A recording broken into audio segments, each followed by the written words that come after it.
पति, पत्नी और नौकरानी। शीतल और अभिमन्यु की शादी को 5 साल हो चुके थे, लेकिन अभी तक उनका कोई बच्चा नहीं हुआ था।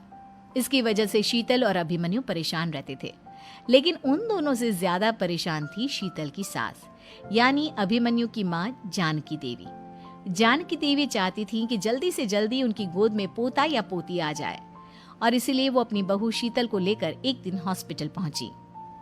डॉक्टर मैडम, जरा ठीक से चेक करके बताइए ना। कई बड़े बड़े डॉक्टर को दिखाया है, लेकिन मेरी बहू माँ ही नहीं बन पाती। मैंने शीतल को बहुत अच्छे से चेकअप किया है। देखिए, बात यह है कि शीतल के अंदर माँ बनने की कैपेसिटी नहीं है। ये आप क्या कह रही हैं डॉक्टर साहब? कोई तो इलाज होगा ना, कोई दवाई दे दीजिए।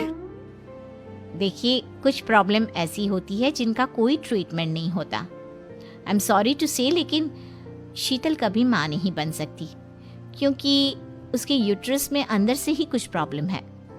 घर आने के बाद क्या हुआ माँ? कहाँ लेकर गई थी आप शीतल को? अरे कहाँ लेकर जाती, डॉक्टर मैडम के पास ले गई थी, लेकिन तेरी बीवी तो कभी माँ बन ही नहीं सकती। मम्मी जी, इसमें मेरी क्या गलती? अगर अंदर से कोई प्रॉब्लम है तो उसमें मैं भी कुछ नहीं कर सकती। जानती हूँ, ये बात डॉक्टर के मुंह से सुन चुकी हूँ। अब दोबारा मेरे सामने इस बात का गाना मत गा। अरे माँ, परेशान होने की जरूरत नहीं है, हम सोचते हैं ना कुछ। अरे क्या सोचेगा तू? जब डॉक्टर कह चुका है कि तेरी बीवी माँ नहीं बन सकती, तो बता क्या सोचेगा तू? कहाँ से लाएगा बच्चा? माँ, ये तो मैं भी नहीं जानता। अभिमन्यु, क्यों ना हम अनाथ आश्रम से एक बच्चा गोद ले आए? क्या फर्क पड़ता है बच्चा हमारा हो या गोद लिया हुआ? आई बड़ी बातें बनाने वाली। क्या फर्क पड़ता है? अरे क्यों फर्क नहीं पड़ता? मुझे इस वंश को आगे बढ़ाने के लिए मेरे बेटे का खून चाहिए, किसी दूसरे का नहीं। लेकिन माँ, आप जानती हैं कि ये अब पॉसिबल नहीं है। मैं कुछ नहीं जानती। मैं किसी पराये की औलाद को इस घर में अपना पोता या पोती बन के बढ़ता हुआ नहीं देख सकती। मेरा वंश मेरे बेटे के खून से ही आगे बढ़ेगा। लेकिन मम्मी जी, ऐसा कैसे हो पाएगा? आप अच्छी तरह जानती है ना, मेरा और अभिमन्यु का बच्चा नहीं हो सकता। तो मैं अपने बेटे की दूसरी शादी करवाऊंगी, और अपनी दूसरी बीवी से ये मुझे बच्चा पैदा करके देगा। ये आप क्या कह रही हैं माँ? मैं किसी और से शादी नहीं करने वाला। मेरे रहते हुए आप अभिमन्यु की शादी किसी और से करवाएंगी? मम्मी जी, आप ऐसा कैसे कर सकती हैं? तू बस देखती जा बहू, मैं ऐसा कैसे कर सकती हूँ।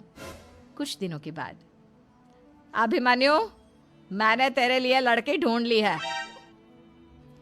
माँ, मैं आपको कितनी बार समझाऊं, मुझे किसी से शादी नहीं करनी है। पहले मेरी बात सुन। ये जो चमेली है ना, हमारे घर में काम करने आती है, वो तुझसे शादी करने के लिए तैयार है। मम्मी जी, आप अभिमन्यु की शादी एक नौकरानी के साथ करवाएंगी? वो इसलिए क्योंकि चमेली दिखने में बहुत खूबसूरत है, बच्चा भी सुंदर ही होगा। मम्मी जी, लेकिन एक बच्चे के लिए अपने बेटे की शादी नौकरानी के साथ करवाना, क्या ये सही है? अगर अभिमन्यु ने शादी नहीं की ना, तो मैं अपनी जान दे दूंगी। अब देख लो, अगर तुम्हें अपनी माँ की जान प्यारी है तो तुम्हें इस नौकरानी के साथ शादी करनी ही होगी। इस तरह जानकी देवी अपने बेटे अभिमन्यु की शादी नौकरानी चमेली के साथ करवा देती है। कुछ दिनों के बाद, नौकरानी से मालकिन बन के तो मजा आ गया। अब तो मैं इस घर की मालकिन हूँ। देखो, अपने आप को ज्यादा मालकिन समझने की कोशिश मत करो। एक बार तुम्हारा और अभिमन्यु का बच्चा इस दुनिया में आ जाए, उसके बाद तुम इस घर से हमेशा के लिए चली जाना। अरे जाओ जाओ, किसी और के आगे बातें बनाना। एक बच्चा तो पैदा नहीं कर सकी, बढ़िया आई। जाओ जाकर मेरे लिए कॉफी बना कर लाओ। नौकरानी मैं हूँ या तुम? मम्मी जी, देखिए ना शीतल मुझसे किस तरह से बात कर रही है। शीतल, तुम्हें पता है ना चमेली प्रेग्नेंट है, मेरे बेटे के बच्चे की माँ बनने वाली है। वो जैसा कहती है वैसा करो। लेकिन मम्मी जी, वो मुझे नौकरों की तरह ट्रीट कर रही है। अरे तो करेगी ना, वैसे भी बहू तुम हो किस काम की? एक बच्चा तो पैदा नहीं कर सकती। जाओ अब घर के सारे काम करो और चमेली को आराम करने दो। थैंक यू मम्मी जी, भगवान आपका भला करे। आप नहीं होती तो मैं नौकरानी से महारानी कैसे बनती। देखो, तुम्हें जो चाहिए सब मिलेगा, खूब खाओ।